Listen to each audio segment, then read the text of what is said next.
አብይ በጌታቸው ያበደ ነው። ታማኝ ምንጮች ከቤተ መንግስት አካባቢ ያሉት ጀነራሎችም ጭምር ማይነግረው ሰው የለም። ማይናገረው ለብዙ ሰው ለባለ ሀብት ይናገራል፣ ጉድ ሰራኝ፣ ለጀነራሎች ይናገራል፣ ጉድ ሰራኝ ጠቅላላ ለገሌላ ማለት ነው እንጂ ለኔ እንኳን የነገሩኝ ለጀነራሎች ተናግሯል፣ ለከፍተኛ ሚኒስትሮች፣ ለኦህዴድ ድሮ ጥሮተኞች ተናግሯል። ጉድ ሰራኝ ነው። ሆን ብሎ ነው ጉድ የሰራኝ ነው እሱ እያለ ያለ ሆን ብሎ ነው። ምን አድርጎ ነው ጌታቸው? በትግራይ አልተወደሰ፣ በብልጽግና አልተወደሰ። ይኸው ማለት አንተ ነገር መሄጃ ወዴት ነው? ይሄ ህዝብን ክደ ትሬተር እኮ ነው ያለው። ትሬተር ይባላል እንዴ? አሁን አልጀዚራ ላይ እኔ ባንዳ ስንለው እኔ እንኳን ባንዳ ብዬ እንኳን አላውቅም። እንደዚህ እኮ ባንዳ በትግራይ ብዙ ሰው ባንዳ ብሎታል። እኔ ስለሚደብረኝ ይሄ ቋንቋ ባንዳ ብዬ ቋንቋ ተጠቅሜ አላውቅም። ትሬተር ነው ያለው እኮ አንተ እንደ ትሬተር ነው የምትታየው ብሎታል እኮ አልጀዚራ ላይ። ከዚህ በላይ ውርደት አለ እንዴ? ትሬተር እየተባለ አንድ ሚኒስትር ህዝብን ከለህ ነው የመጣኸው። አሁን ከብልጽግና ጋር ሆነ አጌነስ ትግራይ ነው የቆምከው፣ አጌነስ ቲፒኤልኤፍ ነው የቆምከው እና ምን ጉዳይ ያለ የፕሪቶሪያ ምናምን የምትለው አንተ እኮ ብልጽግና ተወካይ ነህ ተብሎ እየተነገረ በዚህ አዲስ አበባ መጥተው ደግሞ የሱ ፋርሴ ብላዎችም አሁን አብይ ነው የሚመራው። ይሄ አብይ ነው የሚመራው እና ሆን ብሎ ነው የዛሬ 3 ወር ጀምሮ በቃ እንትን ሴትአፕ የተደረገ አጌነስ መንግስት የኢትዮጵያ መንግስትን ለመምታት ተብሎ የተዘጋጀ ፕሮግራም ነው። ታዳሚያንም ኢትዮጵያን የሚጠሉ ናቸው፣ ብልጽግናን የሚጠሉ ናቸው፣ ከህወሓት ጋር አሶሲዬሽን ያላቸው ናቸው ይላል። ጸዳለ ለማ አሁን በነ ሽመልስ አብዲሳ ልጆች በነ ምናምን ተጋሩ አሉ። በነገራችን ጸዳለ ለማን የሚወቅሱ ፋርሴ ብላ ማለት ነው። የሽመልስ ልጆች ምን እላቸው አሉ። ጸዳለ ለማን የሚወቅሱ ጸዳለ ለማ እኮ ኢህአዴግን ህወሓትን እኮ ስታብጠለጠ ስትታገል የኖረች እኮ ነች እኮ። እነማ እነ ሽመልስ አብዲሳ ምን እያሉ የእንትና ጽህፈት ቤት ኃላፊ በነበረበት ጊዜ የለማ መገርሳ ጽህፈት ቤት ኃላፊ ቺፍ ነበር። ጽህፈት ቤት ኃላፊ አብሮ ከናባዱላ ጋር ትልቅ ሰው ማለት ነው ታጅቦ ከሚሄዱ ሰዎች አንዱ የነበረ ጊዜ ኦህዴድ ሆኖ አገልጋይ በነበረበት ጊዜ ጸዳለ ተቃዋሚ ነበረች። በደንብ አድርጋ ተወቅጠው ነበር። ኢህአዴግን ቲፒኤልኤፍ ተወቅጠው ነበር። ይሄ ከዚህ ጋር መገናኛ አይደለም። ቲፒኤልኤፍን ከመውቀስ ለእውነት ከመኖር ምናምን ነው እንጂ ለእውነት ከመኖር ነው እንጂ ይሄ የእንትና ተላላኪ ነው፣ የህወሓት ተላላኪ ነው። አይ ነው በትግራይ ጦርነት ጊዜ ኤርትራ መጥቶ ትግራይን እየወረረ ነው ብላ የሆነ እንትን ስታደርግ ወይም ኢንተርናሽናል ሚዲያ ላይ አርጊው ስታደርግ ውሸት ነው ይሉ ነበር። ፋርሴ ብላ እንዳለ ያኔም ያ ማንቀለታ ብስራት የሚባለው ታንኪ ኤሪትሪያ ሲል ነበር አይደል? ቲፒኤልኤፍ ፋይትስ ናቸው ሳንክሽን እንትን ያደረጓት አንጂ ኤርትራ በጣም ነው የምናመሰግነሽ እያለ ትዊት ሲያደርግ ነበር እኮ 2020 2021 እኮ አሁን የቅርብ ጊዜ ታሪክ ነው። ትላንት አሳይቻቸዋለሁ እዚህ ላይ ማህበራዊ ፌስቡክ ፔጅ ላይ ለጥፌዋለሁ። እነዚህ ሰዎች አሁን ኒውትራል ሆኖ የብልጽግና አገልጋይ ሆኖ መጡ። ሌሎቹ ደግሞ እነ ፕሮፌሰር ሸትል ደግሞ እንትን የህወሓት ተላላኪ ጸዳለ ለማ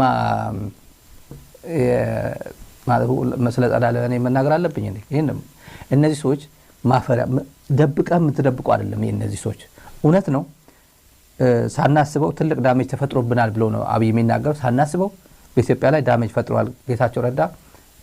ያው ጄኖሳይደር መንግስት ነው ይሄ መንግስት። አብይን አልወቀሰውም፣ በቀጥታ መውቀስ አቁሞ አጣ። ይሄ መንግስት ግን በትልቅ የዓለም አቀፍ ሚዲያ ጄኖሳይደር መንግስት እንደሆነ በትግራይ ላይ የጄኖሳይድ ካምፔን የጄኖሳይድ ጦርነት መሪ ሆኖ እንደዘመተ ማን የሚመራው? አብይ አህመድ አሊ። የማን አለቃ? የጌታቸው ረዳ አለቃ ነው። ይሄ ዝም ብሎ ሌላ ሀገር ለምሳሌ አንድ ናይጄሪያዊ የኢትዮጵያ ፖለቲካ የማያገባው ኢንተረስት የሌለው ወይ ላይቤሪያዊ ወይ ባንግላዴሻዊ ወይ ህንዳዊ አልጀዚራን ቁጭ ብሎ 49 ደቂቃ የአልጀዚራን ኢንተርቪው ከተከታተለ ይሄ ሰውዬ ሚኒስትር ነው። የማን ሚኒስትር? የኢትዮጵያ ሚኒስትር ነው። አድቫይዘር ነው፣ የጠቅላይ ሚኒስትሩ አድቫይዘር ነው። ትግራይ ላይ ፕሬዝዳንት ነበር። ይሄ ጄኖሳይድ ተፈጽሞበታል አልተፈጸመበትም እየተባለ የሚከራከሩበት ጄኖሳይድ ተፈጽሟል ብሎ ያምናል። ብቸኛ የሀገር መሪ አድቫይዘር በዓለም ብቸኛ የሀገር መሪ አድቫይዘር። ይሄ መሪ እኔ የማገለግለው መንግስት በትግራይ ላይ ጄኖሳይድ ፈጽሟል ብሎ ሚኒስትር ሆኖ ያለ የኢትዮጵያ ሚኒስትር ጌታቸው ረዳ ብቻ ነው። እና አንድ ናይጄሪያ፣ አንድ ባንግላዴሻዊ፣ አንድ ህንዳዊ ይሄን ፕሮግራም 49 ደቂቃ ቁጭ ብሎ የተከታተለ ምንድነው የሚያስበው? አንደኛ ጌታቸው የካደ እንደሆነ የዋሸ እንደሆነ ራሽናላይዝ የህዝቡን ጄኖሳይድ ራሽናላይዝ አድርጎ ትንሽ ሳብ አድርጎ ወደ ክደትም እየወሰደው አይ ሰውየው አልፈጸመው ጄኖሳይድ ተፈጽሟል ብያምናለሁ አብይ ግን ፈጽሟል አልፈጸመው ማቆ ነገር የለም ሺ ጊዜ በተደባብሰው ቢያንስ ዋናው በትግራይ ዘላይ የዘመተው አካል which is ጠቅላይ ሚኒስትር አብይ አህመድ ያለው ጄኖሳይድ ፈጽሟል የሚል በአለም አቀፍ ህብረተሰብ ዘንድ በደንብ አድርጎ አስተጋብቷል ይሄ መልእክት አስተጋብቷል ይሄን ነው ደግሞ ዳሜጅ ተፈጥሯል እና መሪ አልሆነም ገና ማሳየት አለበት ወደፊት የመሪነት ብቃቱን ማሳየት አለበት እንዴ ይሄ ሁላ መሪ ሆኖ የሁላ አመት መሪ ሆኖ የኢትዮጵያ መሪ ሆኖ ማሳየት አለበት በቃ የኔ ኦፒኒየን ነው መብቴ ነው ብሎ ላፋል እና ዳሜጁ ቀላል አይደለም ምንም ጥርጥር የለውም እና ምንድነው ያሉት ትግራይ ተቀምጦ ከጠቀመን ትግራይ እየተጠቀማቸው ነበር እውነት ነው ትግራይን የመበታተን ቲፒኤልኤፍን የመበታተን ቲዲኤፍን የመበታተን የትግራይ ህዝብን አንድነት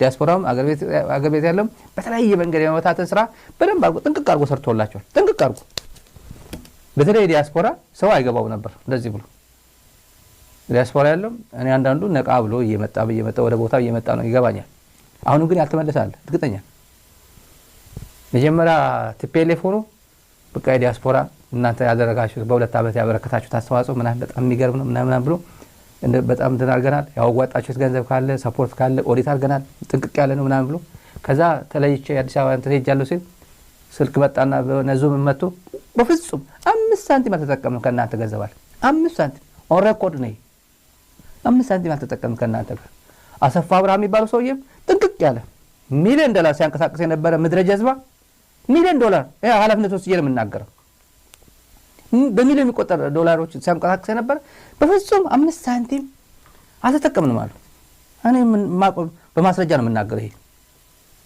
እና ዴሊበሬትሊ ሲከፋፍሉ ነበር ዴሊበሬት ነው እና የአብይ ስራ ነው ይሄ ትግራይ እና አሁን ምን ይላሉ ጌታቸው ትግራይ ሆኖ ከተጠቀመን ይልቅ አሁን ወደ ፌደራል መጥቶ ወደ አንድ ሚዲያ ላይ መጥቶ የጎዳን በቃ ባሳለ አሁን ወይት ስናደርገው ትግራይ ሄዶ ከተጠቀመን ይልቅ እዚህ አምጥተን አሁን ወደ ሚዲያ አምጥተን ጉዳ አደረገን ነው የኢትዮጵያ ኢሜጅ ሙሉ በሙሉ ድምጥማጡ አጠፋበት ነው እያሉ ያሉት ገና ይቀጥላል ይሄ በጌታቸው የሚሸፈን የለም ለሸፈን ቢል እንኳን የሚሸፈን ገመና ስለሌለው ነው የብልጽግናው አገር የሚያውቀው ስለሆነ ነው አብሽራቦ አብሽር ተከተላት ይችውም ኮረዳ የንጉስ ሚካኤል የተንታጅ ባር ልጅናት በለልኝማ